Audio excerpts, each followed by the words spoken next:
আলহামদুলিল্লাহ, আজ আমি আপনাদের সঙ্গে নতুন একটি ভিডিও নিয়ে হাজির হয়েছি। এই ভিডিওটিতে আমি আলোচনা করব বিশ্বনবী সাল্লাল্লাহু আলাইহি ওয়াসাল্লাম বলেছেন বৃহস্পতিবার এবং শুক্রবার এমন একটি ছোট্ট দরুদ শরীফ যদি আপনি মাত্র 11 বার পড়েন তাহলে আল্লাহ তাআলা আপনাকে গায়েবী রিজিক দান করবেন, গায়েবী ধন সম্পদ দান করবেন। আমি অনুরোধ করছি ছোট্ট আমলের ভিডিওটি অবশ্যই আমরা সম্পূর্ণ দেখব, এই উদ্দেশ্যে ভিডিওটি সম্পূর্ণ দেখি।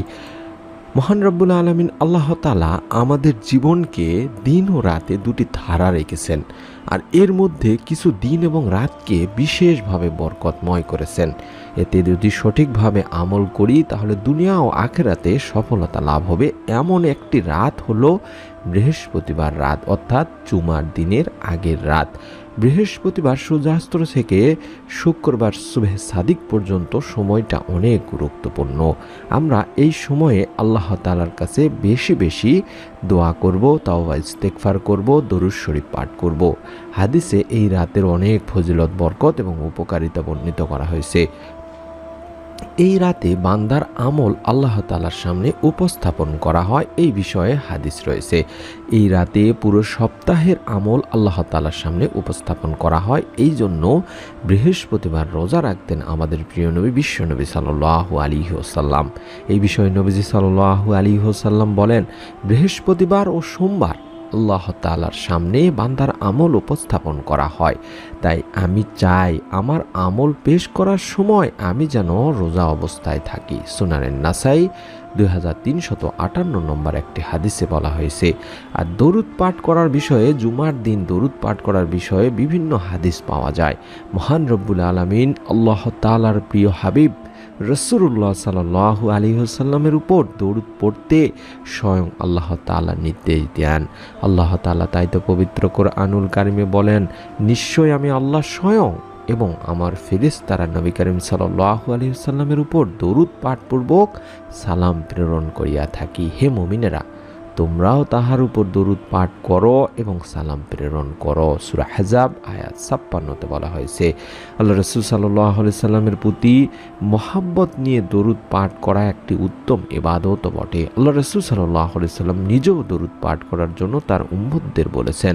আল্লাহ রাসূল সাল্লাল্লাহু আলাইহি সাল্লাম দরুদ পাঠের ফজিলত এবং মাহাত্ম্য উম্মতদের মধ্যে জানিয়ে দিয়েছেন।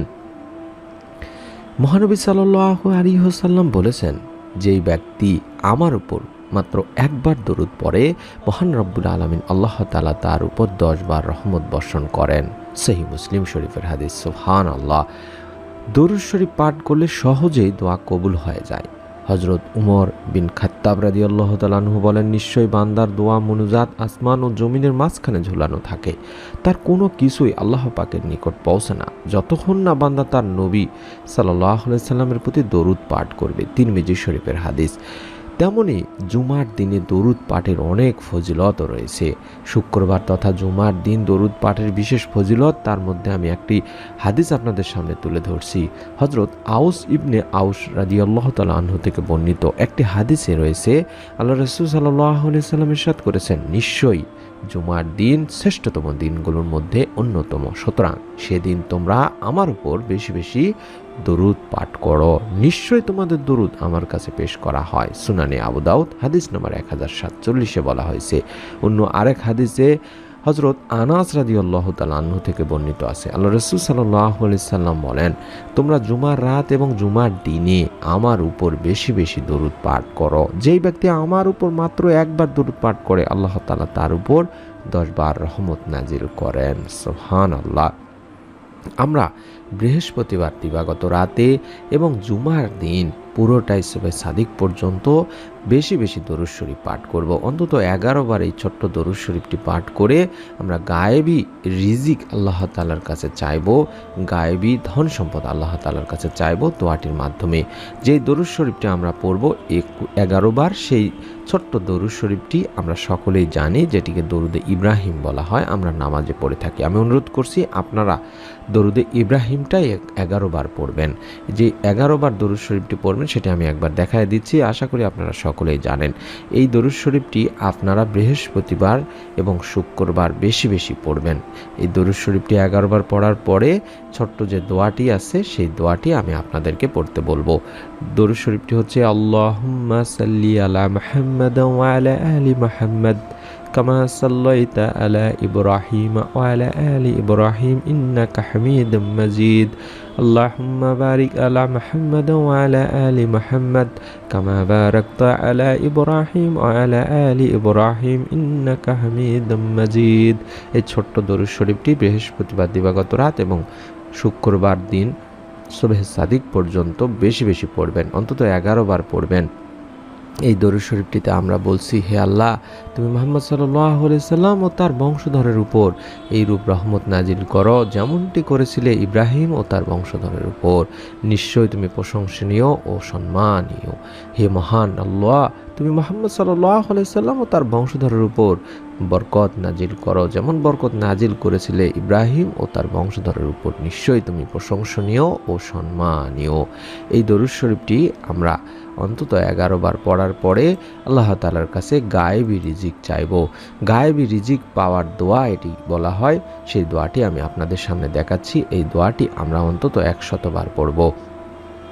দোয়াটি হচ্ছে আল্লাহুম্মা কফিনি বিহালালিকা আন হারামিকা ওয়া আগনিনি বিফাদলিকা আম্মান সিওয়াক।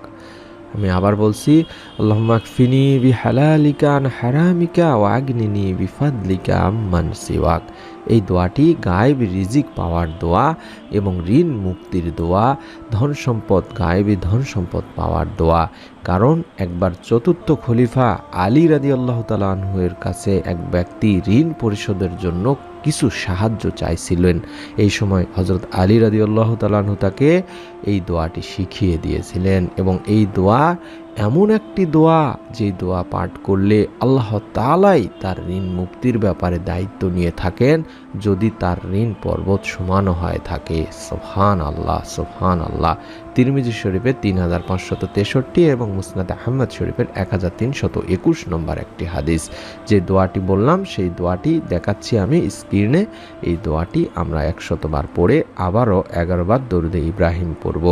এই দোয়াটিতে আমরা বলছি, হে আল্লাহ, হারামের পরিবর্তে তোমার হালাল রুজি আমার জন্য যথেষ্ট করো আর তোমাকে ছাড়া আমাকে কারো মুখাপেক্ষী করো না এবং নিজবাসী অনুগ্রহ দ্বারা আমাকে সচ্ছলতা দান করো। সুবহানাল্লাহ। গায়েবী রিজিক বা সচ্ছলতা চাওয়া বা ঋণ মুক্তির দোয়াও বলতে পারেন। আমি অনুরোধ করছি আপনারা অবশ্যই এই গুরুত্বপূর্ণ দুইটি দিনে, শুক্রবার এবং বৃহস্পতিবার এবং শুক্রবার, এই 2 দিনে বেশি বেশি দরুদ শরীফ পড়বেন, তওবা ইস্তেগফার করবেন এবং এই দোয়ার আমলটি যে নিয়মে পড়লাম এই নিয়মে আপনারা পড়বেন। ইনশাআল্লাহ আল্লাহ তাআলা আপনাকে সাহায্য করবেন। আমি অনুরোধ করছি যারা আমলটি করবেন তারা একটি নিয়ত করে ফেলুন। সকলে ভিডিওটিতে একটি করে লাইক দেওয়ার মাধ্যমে এবং চ্যানেলটি যারা সাবস্ক্রাইব করেননি সাবস্ক্রাইব করে বেল বাটনটি অন করে রাখার মাধ্যমে। মহান রব্বুল আলামিন আল্লাহ তাআলার কাছে আমরা সবসময় আপনাদের জন্য দোয়া করি। বিশেষ করে যারা আমাদের চ্যানেলের মেম্বার তাদের জন্য আমরা আল্লাহ তাআলার কাছে বেশি বেশি দোয়া করে থাকি যাতে করে আল্লাহ তাআলা আপনাদেরকে গায়েবী ধন সম্পদ দান করেন, রিজিকে বরকত দান করেন, ঋণ মুক্ত করেন, অভাব অনটন থেকে দূর করে দেন এবং আপনাদেরকে ইবাদত বন্দেগীতে মনোযোগী করেন। কারণ যথেষ্ট পরিমাণে রিজিকে বরকত না থাকলে আপনার ঈমান চর্চা বা ইবাদত বন্দেগীতে আঘাত সৃষ্টি হয়, এটি স্বাভাবিক। আমরা ততটুক রিজিকে বরকত চাইবো আল্লাহ তাআলার কাছে, যতটুক রিজিক বরকত দিলে আমরা ইবাদত বন্দেগীতে বেশি মনোযোগী হতে পারবো। মহান রব্বুল আলামিন আল্লাহ তাআলা আমাদের মনের নেক আশাগুলো পূরণ করুন। আমিন। আসসালামু আলাইকুম ওয়া রাহমাতুল্লাহি ওয়া বারাকাতুহু।